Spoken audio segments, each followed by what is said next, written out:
ღმერთს რომ კიდევ შეგვიძლია ერთად ვიყოთ.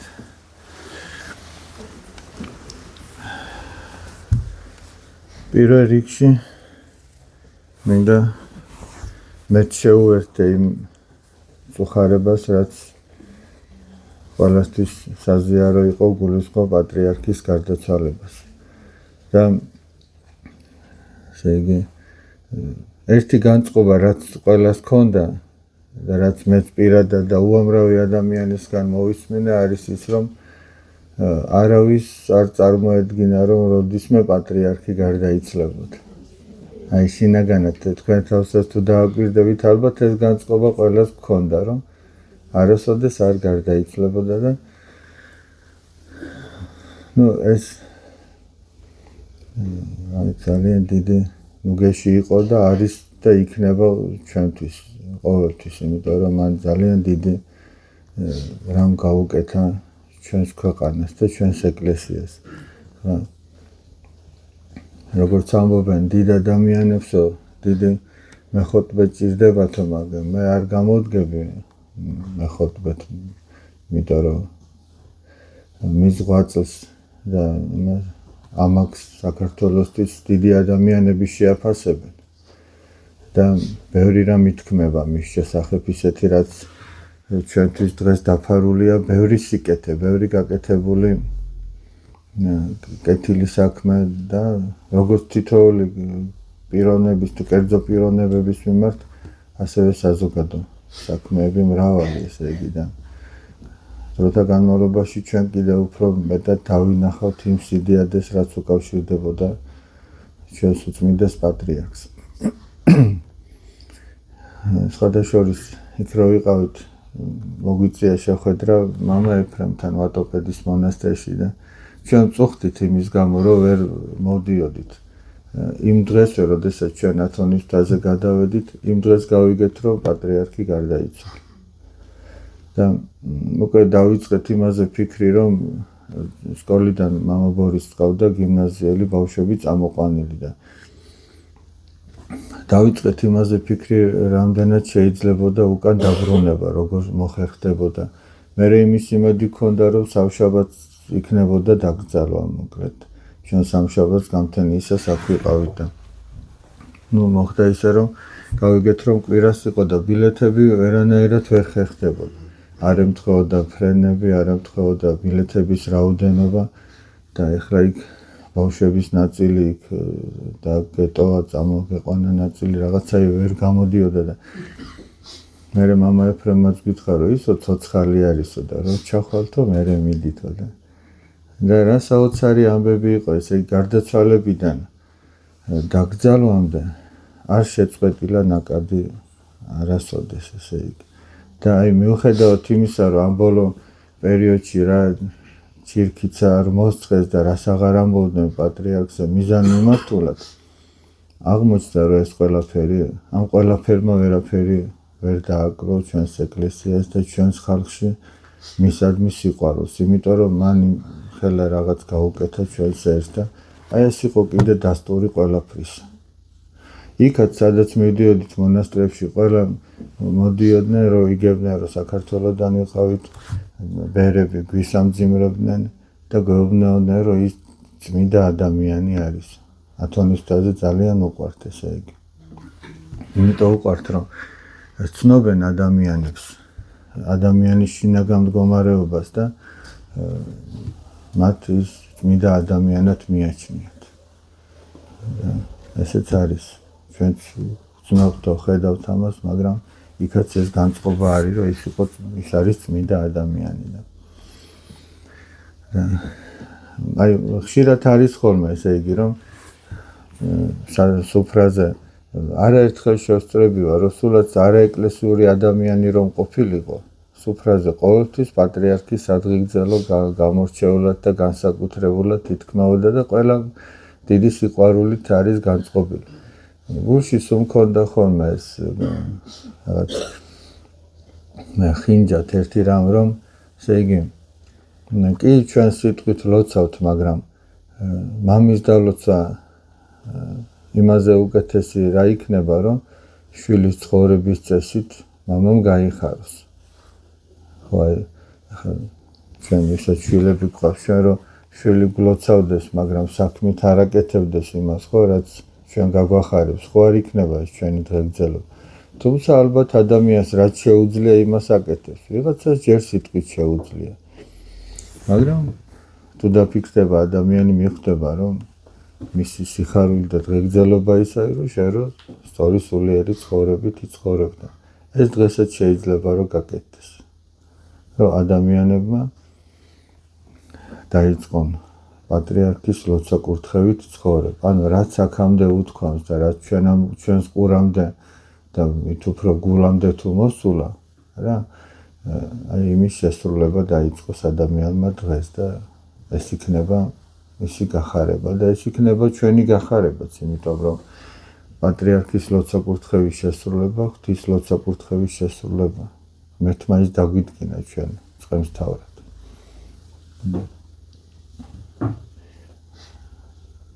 აი ადამიანების სიყვარულმა და მოთმინებამ კიდევ ერთხელ დაადასტურა პატრიარქის სიდიდე და ოცარი ამბავი მოხდა.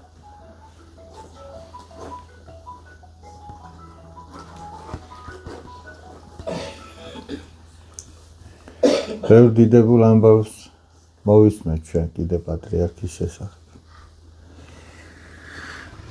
ჩვენ ერთადაც უნდა ჩავიდეთ, ესე იგი 40 დღის განმავლობაში ახლა ყოველდღიურად პანაშვიდები ტარდება იქ და ერთად შეგვიძლია რომ თქვენ ალბათ ყველანი იყავით, მაგრამ შეიძლება ერთად ჩავიდეთ კიდე პანაშვიდი გადავიხადოთ.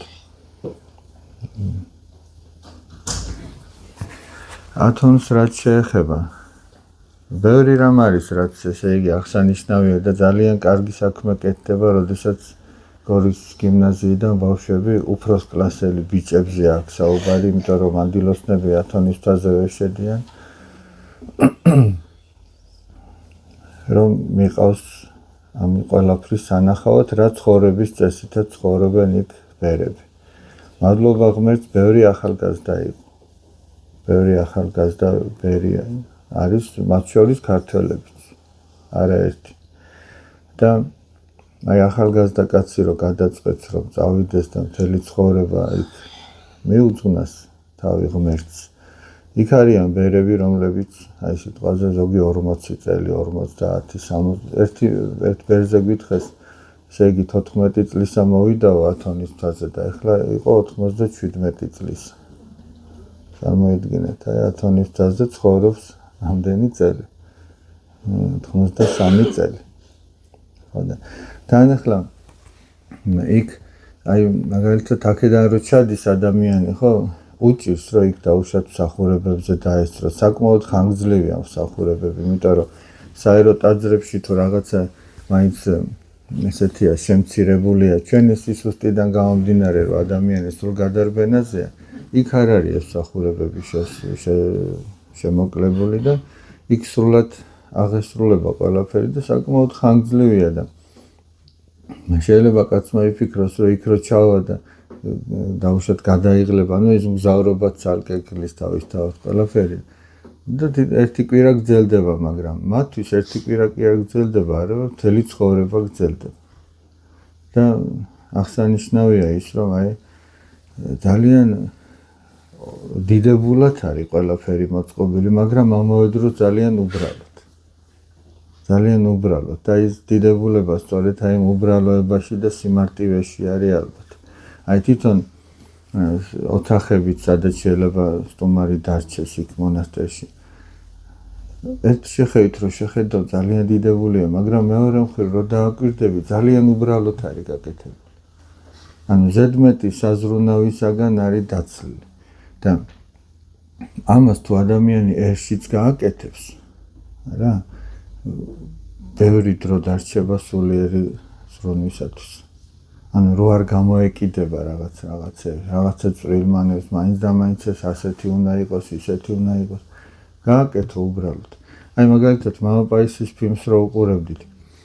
იქ ოჯახში, თუნდაც ის ოჯახის სახლი როგორ იყო მოწყობილი, ხო ძალიან უბრალოდ იყო მოწყობილი. და იმიტომაც ჰქონდათ ბევრი დრო სულიერი ცხოვრებისთვის. მაგრამ ადამიანი სადაც გამოეკიდება იმ ხორციელს და იმას გადააყოლებს მთელ თავის დროს თუ ენერგიას, სულიერი ცხოვრებისთვის ფაქტიურად დრო აღარ რჩება.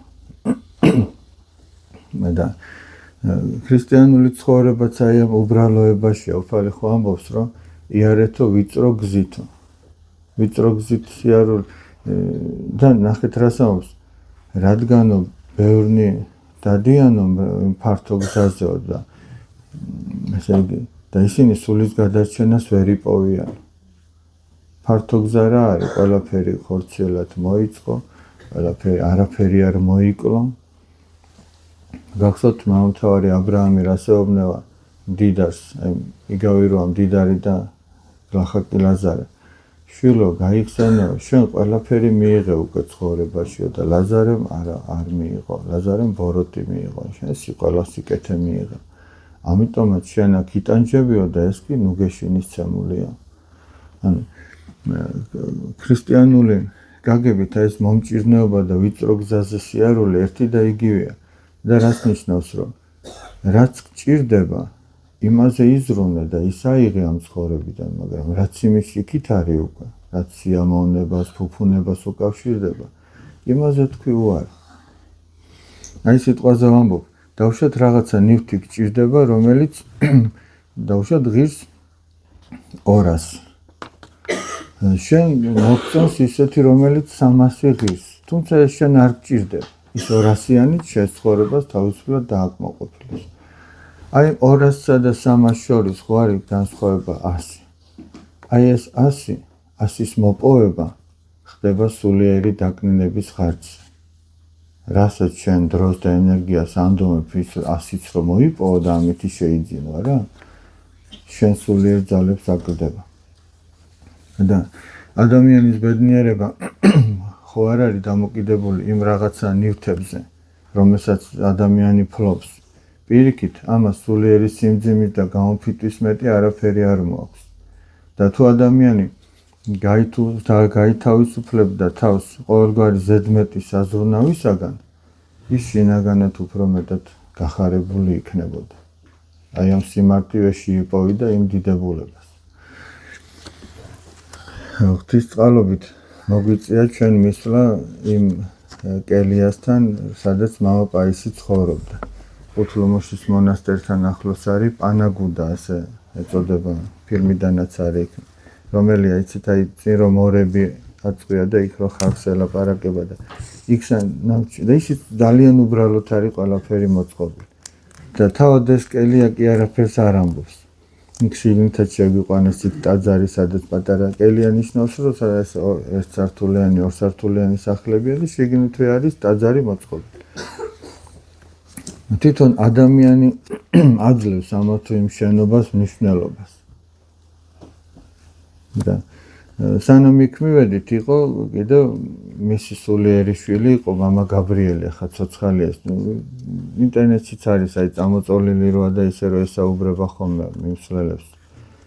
ესეც მაზეც ბევრი დიდ რაღაცებს ამბობენ და იქ შევედით და ნუ რადგან ახლა ჩვენ ბერძნული არ ვიცოდით და არც დავუშვათ თარჯიმანი არ გვყავდა ვინმე რომ გადაეთარგმნა, ხო?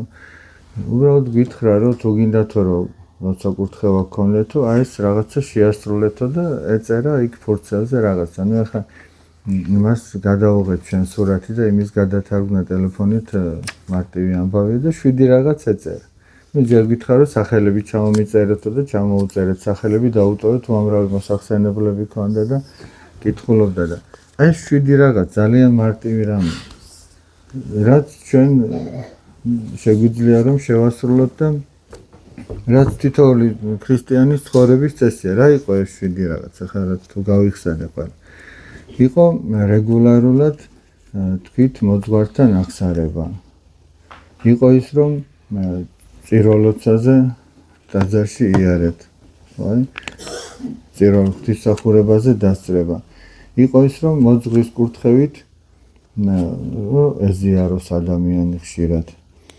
4 პარასკევი და სხვა მარხვები შეინახეთო, იქ ეწერა რომ უცხიმოდ შეინახეთ. იქ ათონის თვაზე საერთოდ ასეა. შაბათ კვირის გარდა თუ მარხვა მიმდინარეობს, ყველა დღე უწყიმოთ მარხულობენ და დღეში ერთხელ იკვებებიან. შუაკვირას გულისხმობ, შაბათკვირას არა. იყო რომ რომელიღაცა ოჯახი უნდა გყავდეს ამორჩეული და მოწყალება აკეთო.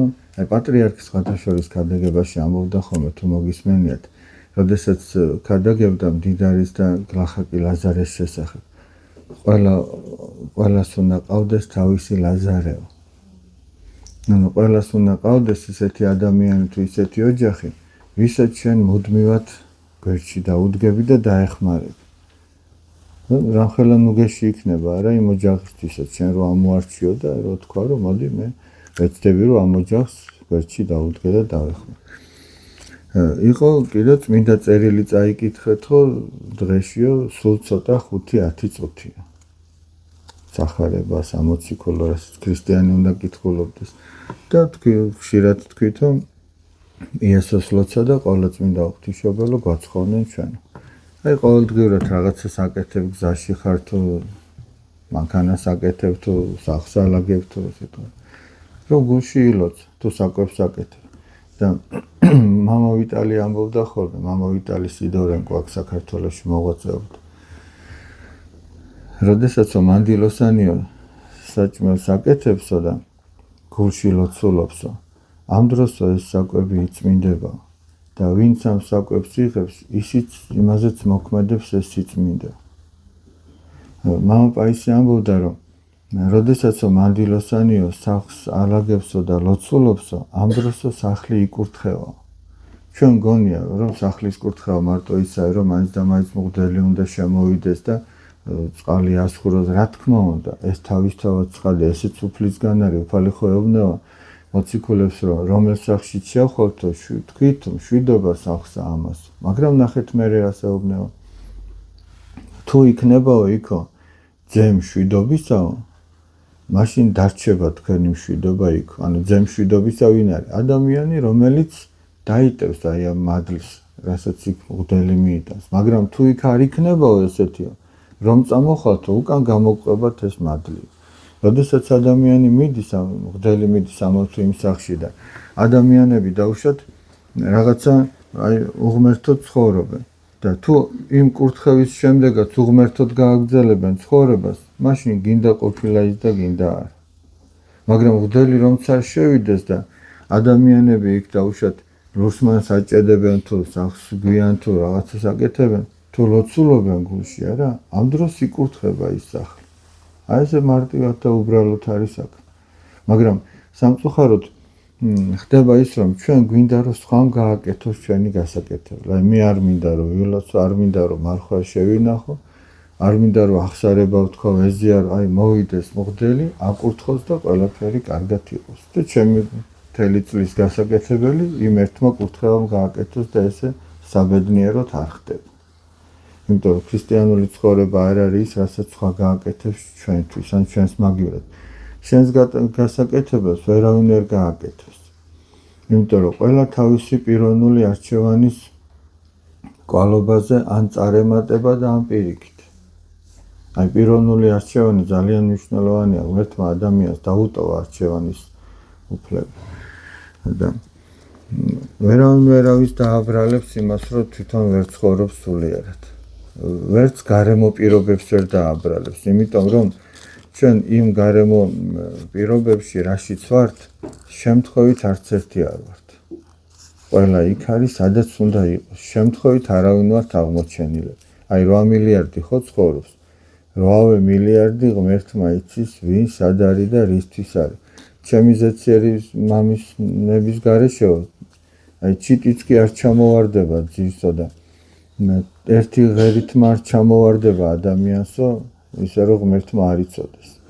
აი იმ 8 მილიარდს რამდენი მილიარდი ღერი აქვს თუმცა და ყველაფერი თუ იცის ღმერთმა. ადამიანი აღარ იცის. ადამიანიც იცის, ამიტომ ეს ჩვენ ვფიქრობთ ხოლმე რომ მე აქ არ უნდა ვიყო ახლა. მე სხვანაირი ცხოვრება უნდა მქონდეს. აი სხვა რომ არის მე რატო ისე არ ვარ. მაგრამ ჩვენი წამალი ის არის, ჩვენი ქორწ, სადაც უნდა ვიყოს, ჩვენი ჯვარი ის არის, რაც ჩვენ მოგვეცა. და იმ პირობებში და დროის იმ მონაკვეთში თუ იმ ჯანმრთელობით თუ იმ სოციალური მდგომარეობით შენ შეგიძლია რუსული გადაიჩინო. მაგრამ ყველაფერი დამოკიდებულია ჩვენს არჩევანზე. და როდესაც სახარებაში რო წერია ბატონი რომ შედის თავისი ძის ქორწილი რო გამართა მეფე რო შედის იქ ნახა ერთი ადამიანი რომელსაც საქორწილო სამოსელი არ ეცა და ეკითხება როგორ შემოხვედი აქ და ის კაცი დუმდა ვერაფერს ვერ ამბობდა ანუ აი დაახლოებით ესეთი რაღაცა უფალი რომ შემოვიდეს ახლა და ჩვენ რო გკითხოს აი ამდენი წელია რომ ტაძარში დადიხარ რატო არა გაქვს სათნოებები როგორ შემოხვედი როგორ ცხოვრობ აქ ისე რომ ამდენი წელია ცხოვრობ ეკლესიურად და სულიერი სათნოებები არ გაქვს და ის კაცი დუმდა ვერაფერს ვერ ამბობდა რატო ვერ ამბობდა იცით რაც მოაფიქრდა შეიძლება თავში რო ეთქვა რომ აი ამიტომ და იმიტომ მიხვდა რომ ტყუილია იმის თქმა ანუ მიზეზი არა აქვს აი რასაც ჩვენ ახლა ვიმიზეზებთ ხოლმე რომ აი ამიტომ ვერ ვლოცულობ ამიტომ ვერ ვკითხულობ სახარებას წიროლოცას ამიტომ ვერ ვესწრები გულის სიღრმეში ყველა მიცის რა შეუძლია რომ გააკეთოს თუ მოინდომებს მაგრამ არ აკეთებს ახლა ჩვენ კი ერთმანეთის წინაშე თუ სასულიერო პირის წინაშე ვამბობთ ამას და ჩვენ გონია რომ აჰა ის დავაჯერეთ რომ მართლაც ამიტომ ვერ მოვდივართ მაგრამ ღმერთს რა უნდა უთხრა რო აღმოაჩენ რომ ღმერთმა ისედაც იცის შენი ყველაფერი და გულის ყველა უმცირეს კუნჭულშიც კი სწდება სინდისი რაღა უნდა უთხრა ღმერთს ამიტომაც დუმდა ის კაცი და ვერაფერს ვერ ამბობდა და როგორც ის კაცი დადგა მაშინ და იქ მეფე ღმერთს განასახიერებს ღვთის წინაშე დადგა რა ჩვენც მოგვიწევს რომ ღვთის წინაშე წავდგეთ და ჩვენც მდუმარების მეტი არაფერი არ გვექნება რა უნდა უთხრა მას რომელმაც ისედაც ყველაფერი იცის ერთადერთი უნდა უთხრა შენდობა უნდა ითხოვ ყველაფერი იმის გამო რასაც ღვთის ცნებისამებრ ვერ აკეთებ ოღონდ შენდობა იქ კი არა დაგვიანებული შენდობა აქ უნდა ითხოვ აი დღეს რო საღამოთი ყველა მივართ სახში და საღამოს ლოცვას აღვასრულებთ ასაძინებლად მოემზადებით იქ რო დაწვება ადამიანი უნდა იფიქროს რომ ნეტა დღეს რამდენად უერთგულე უფალს აი მამა პაისის რომ წმინდა ეფემია გამოეცხადა გახსოვთ ფილმშიც არის მე რომ ხაროცები ასე იყო რომ ეკითხებოდა რომ როგორ გაუძელიო ასეთ ტანჯას ასეთ წამებას თურმე წმინდა ეფემიას რო თქავს როდესაც უხილავს ის დიდება რაც ელოდება თითოეულ ადამიანს მე ანუ ნახეთ იღუმენი ნიკონი ასეთ რამეს ამბობს ესე იგი წმინდანებიო წუხანო იმის გამოა რომ მოწამეობიო დიდი მოწამეობიო რომ კიდე უფრო მეტად რატო არ ვიტანჯე ქრისტეს გამო აი ამაზე წუხანო კიდე უფრო მეტად რატო არ ვიტანჯე ქრისტეს გამო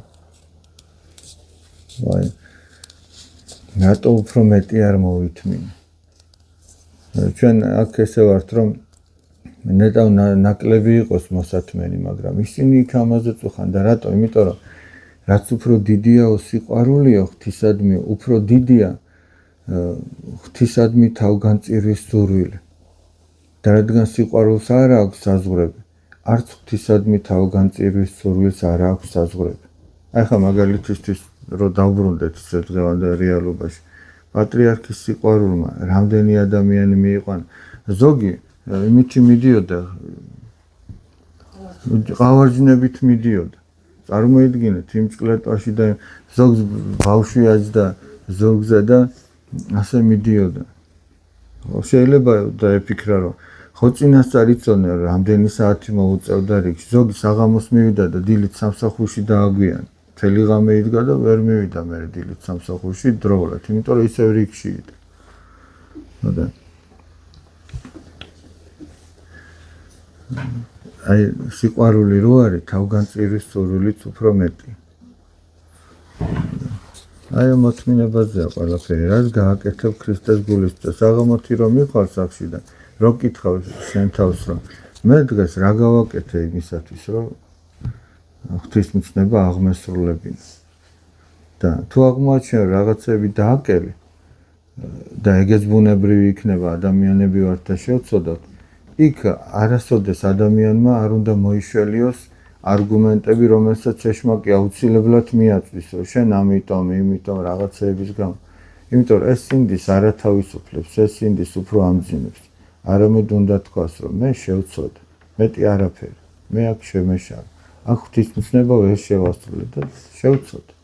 ეს აღიაროს. და როდესაც ამას აღიარებს, თვითონვე იგრძნობს აი ამ ნუგესაც. როდესაც აღსარებას იტყვის, როდესაც ეზიარება. იმიტომ რომ თუ ადამიანი თავის მართლებას დაიწყებს და არა თავის ბრალობას, სინდისი უფრო მეტად დაუმძიმდება და შედეგიც არ ექნება. შეიძლება ესეთი მივიდეს კიდეც და ეზიაროს კიდეც, მაგრამ სულში რაღაცა ვერ იყოს ისე როგორც საჭირო.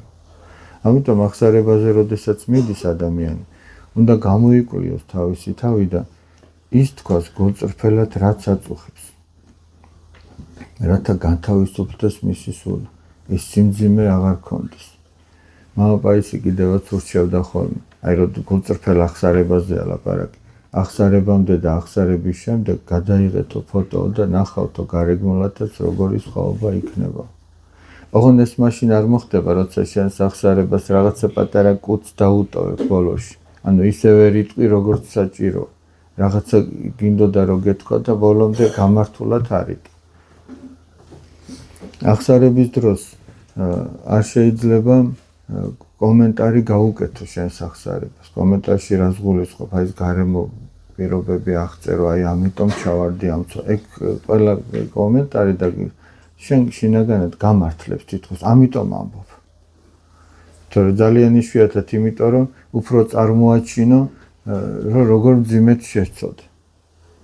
უფრო იმიტომ ამბობს ადამიანი, რომ თითქოს უფრო სუბუქად წარმოადგინოს თავისი შეცოდება. მაგრამ რას გვაძლევს ჩვენ მოძღვრის წინაშე თავის მოწონება? არაფერს არ გვაძლევს. პირიქით, ჩვენი სულიერი სიმძიმე რჩება. ამიტომ ჯობია, რომ როგორც წმინდა ივანე ოქროპირი ამბობს, ჯობია ერთი კაცის წინაშე შერცხვა, ვიდრე მილიარდობით ადამიანის და ანგელოზების და ღვთის წინაშე. თუმცა იმ ერთი კაცის წინაშე შერცხვანაც ესეც პირობითი ნათქვამია. ვის წინაშე უნდა შერცხე? ვისაც აი ხა მე მივდივარ ხო ჩემს მოძღვართან. იმ მოძღვარს უყვარ ვარ, ჩემს გვერდით დგას მეხმარება სულიერ ცხოვრებაში. მე რომ შევცოდავ, შეიძლება მას უფრო მეტად აწუხებს, იმიტომ რომ ის უფრო მეტად იაზრებს ჩემს სულიერ მდგომარეობას, ხო და ზოგჯერ ჩვენ გონია რომ რაღაცა იმ მოძღვარს დაბეჭდილება არ შეეცვალოს ჩემს მიმართ, რაღაცა სხვანაირად არ შემოხედოს. პირიქით, ესე იგი, დედა რომელ შვილზე უფრო მეტად წუხს და ზრუნავს, ვისაც უფრო მეტად უჭირს, არა და გვერდში დგომა ჭირდება. იმას უფრო ხელში აშველებს, იმას უფრო რაღაცა, იმაზე უფრო მეტად ზრუნვას გაწევს. მოძღვარიც იმ ადამიანზე უფრო მეტ ზრუნვას გაწევს, თუ უფრო მეტად ილოცებს, რომ ლოცვით შეეწიოს, თუ უფრო მეტად ეცდება რაღაც ურჩიოს, ვისაც უფრო მეტად ხედავს, რომ დაზიანებულია. და ამ დაზიანებას კიდე თავად ადამიანი ამბობს, რომ მე ასეთ მდგომარეობაში ვარ. ესე რომ აი არსებობს ხოლმე სათთური აღსარებაზე, რომ მოდის ადამიანი, რომ რაღაცა შეალამაზოს, რაღაცა დამალოს, რაღაცა თუ ბუნებრივად დაგავიწყდა, ნუ ეგეც ხდება. სრულყოფილად ჩვენს თავს ვერ ვცნობთ. იმიტომ რომ აქაც ღვთისმოწყალება ჩანს და რატომ? ახალმოსული ადამიანი რომ დაუშვათ თავიდანვე აცნობიერებდეს თავის დაცემულ მდგომარეობას, რა მდგომარეობაში, შეიძლება შეშინდეს და ვეღარ თქოს აღსარება. ამიტომ ღმერთი ჯერ ცოტა უხეში ცოდები რაც არის იმას გაჩვენა. მერე კიდევ უფრო მეტად და თუ ადამიანი ყურადღებიანია და სწორად ვითარდება მისი სულიერი მდგომარეობა, მერე კიდევ უფრო ნელა პატარ-პატარა ცოდებით ჩანს. აი მსგავსად იმისა, მაგალითად რაღაცა ხანძარი რო ხდება, ხო? ჯერ ყველაზე მეტად დიდი ნივთები რაც არის და დაზიანებული, იმისგან გაათავისუფლებს სახს, ხო? იქ ახლა ხანძრის შემდეგ ხო არავინ არ მიდის, აი დავუშვათ ეს მაგიდა გადარჩა. ხო არავინ არ მიდის სელი ნაჭრით და მაგიდის გადაწმენდას იწყებს. ჯერ დიდი მორები რო ყრია, ესე იგი ცეცხლმოკიდებული ნახევრად დამწვარი და ჯერ იმისგან უნდა გაათავისუფლო. მე ასე ნელა მიხვალ იმ ტრამდეც. აქაც ესეა სულიერ ცხოვრებაში. ჯერ დიდი რაც არის ისეთ ხორციელი წოდები. იმას ამბობ ახსარებაში, რასაც ხდება შენი გონები. მე ნელა ღმერთი გიხსნის იმ პატარ-პატარ რაღაცებსაც. არა ესე ნელა ადამიანი ხშირი ახსარებით და ზიარებით ქრისტეს ემსგავსებ. ზიარებით, აი ხასოს ნახეთ პატრიარქმა ბოლო რა გითხრა. ყოველ კვირა გამტკიცდით ახსარებით და ზიარებით. გამტკიცდით. ეს კი არა რაღაცა მექანიკური ვალდებულება. ამითი უნდა გამტკიცდეს ადამიანი. და წმინდა ეგნატე ბრიანჩანინოვი ასეთ რაღაცას ამბობს. ადამიანმა, ანუ სულმა, რომელმაც იცის, რომ ახსარება აქვსო, სათქმელიო, უფრო მეტად შემოიზღუდავს ადამიანი თავს და უფრო მეტად თავშეკავებული იქნება. იმიტომ რომ იცის, რომ ის რასაც ახლა აპირებს, რომ ჩაიდინოს, არა? ეს ახსარებაში აქვს სათქმელი. ანუ ცოდვას უყვარს სიბნელეში და დაფარულში ყოფნა. და იმ ფილმში რო იყო ბოლოს რო ნახეთ ათონისთაზე ეშმაკს ასეთი რამე ჩვევია ადამიანიო რომ სანამ ცოდვას ჩაიდენსო სიცხვილს აშორებსო ეშმაკიო და რომ ჩაიდენს ცოდვას მერე ეს სიცხვილის გზნობა მიაქვს მასთან. ანუ სანამ და ეს პირიქით უნდა იყოს. სანამ ჩაიდენ უნდა იცოდე რომ ეს სიცხვილია ამის ჩადენა და რომ ჩაიდენ უკვე ახსარებაზე მისვლა აღარ უნდა გწხელოდეს, მაგრამ ის პირიქით აკეთებს. რატო? იმიტომ რომ ცოდვა გაგიადვილოს და მერე ახსარება გაგირთულოს.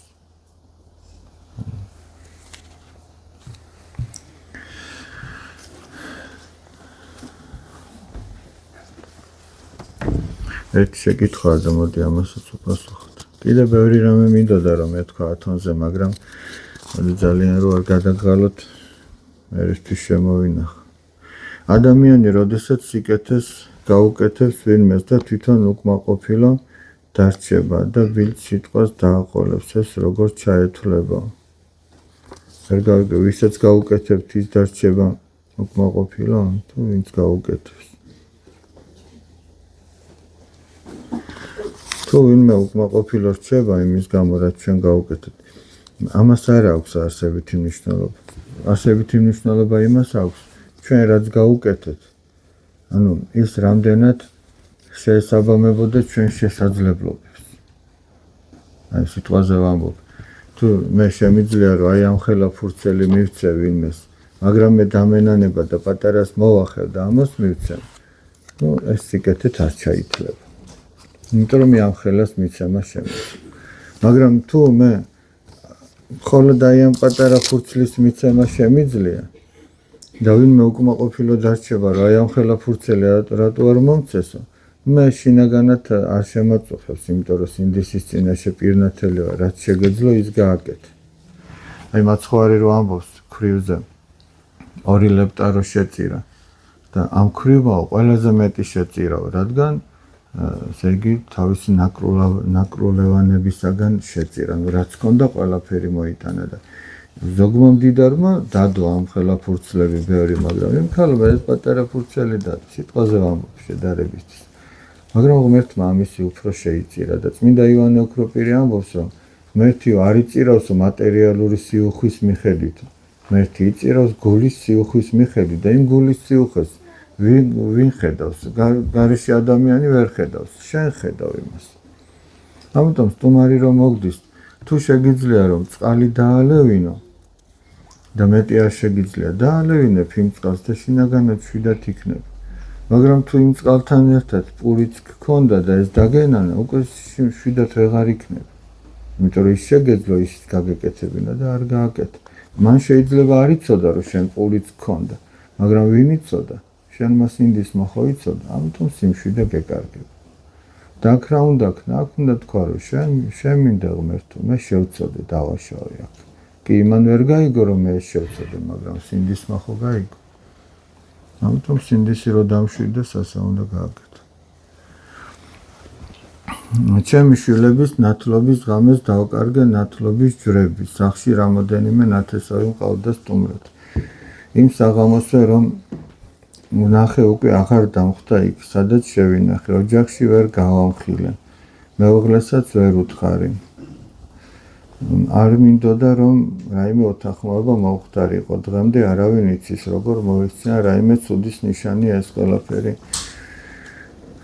ცუდის ნიშანი შეიძლება ის არის რომ ტყუილად დავაბრალოთ ადამიანს. შეიძლება მოხდარა ესეთი არაერთი შემთხვევა, ჩვენ გგონებია რომ ვიღაცა არის ამაში დამნაშავე და ის ნივთები უბრალოდ თვალს მიეფარა. მეტი არაფერი. სადღაც იყო პატერიკში ეწერა რომ ესე იგი ეშმაკმა თქვა რომ მე სადღაც არ ვიცი სამკერვალო იყო თუ რა იყო. მე უბრალოდ ძაფები აურია ერთმანეთში. და ის ძაფები რომ სხვადასხვა ფერის ერთმანეთში აირეოდა. ხო ვიღაცას დაბრალდებოდა იქ. ხო და იქ მოხდებოდა, კარგი ვერაფერი ვერ მოხდებოდა. ამიტომ ზოგჯერ არის რომ რაღაცა ხდება ისეთი და ჩვენ გონია რომ სხვაგვარად არის. ამიტომ არ უნდა იჩქარო. და უნდა ილოცო რომ გამოჩნდეს რა არის უკეთეს. ტყუილად რომ ჩვენ დაგვაბრალოს ვინმე რამე, ჩვენ ხო არ მოგვეწონა.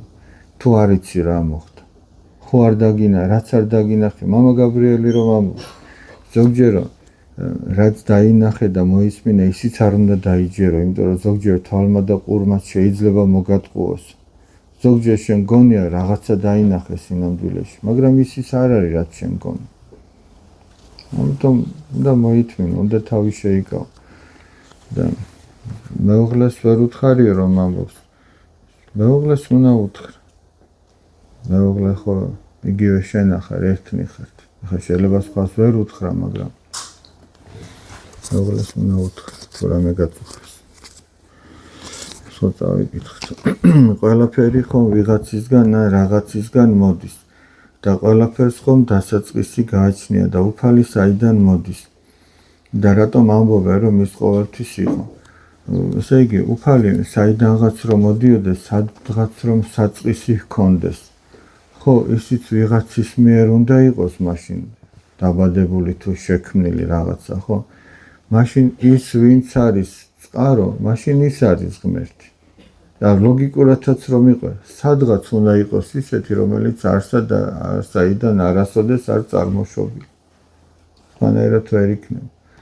თუმცა ეს ისეთი რამეა, რომ ჩვენს გონებას აღემატება ამაზე ფიქრი. ჩვენი გონება ვერ იტევს ყველაფერს. და ჩვენს გონებაში არ ეტევა ყველაფრის ახსნა განმარტება. იმიტომ რომ ჩვენი თავისნაირი, ჩვენი გოგრისნაირი დღეს 8 მილიარდია და დღემდე რამდენი ყოფილა?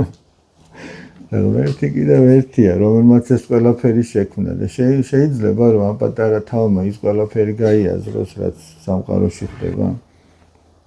ვერ გაიაზროს, მაგრამ რადგან რაღაცას ვერ გაიაზრებს, ეგ იმას არ ნიშნავს, რომ ეგ შეუძლებელია რომ იყოს. იმიტომ რომ ეს პატარა შედარება რო გააკეთო. აი ეს პატარა ცუნცულა ახლა 6 წლისა რო გახდა მარიამი, ხო? ახლა მე მგონი მარიამი დავღალეთ ისეთ რაღაცებზე ვლაპარაკობთ. ეს უფრო ჯობია ორშაბათს მოიყვანოთ ხოლმე პატარები რო არის. მარიამი ვერ გაიაზრებს იმდენს, რამდენსაც მაგალითად აი რამდენი წლისა ბრძანდებით 19 წლისა რო გაიაზრებს. ვერ გაიაზრებს, მაგრამ ახლა შეიძლება რომ თქვას რომ ეგეთი რამე არ არსებობს, შეუძლებელია. ხო ვერ იტყვის. ამიტომ უნდა დაელოდოს, ცოტა გაიაზროს, გაიზარდოს. ადამიანი ცოტა რო იზრდება სულიერად, ბევრ რაღაცას ისე წდება მისი გული და გონება, რასაც დღეს ვერ წდებოდა.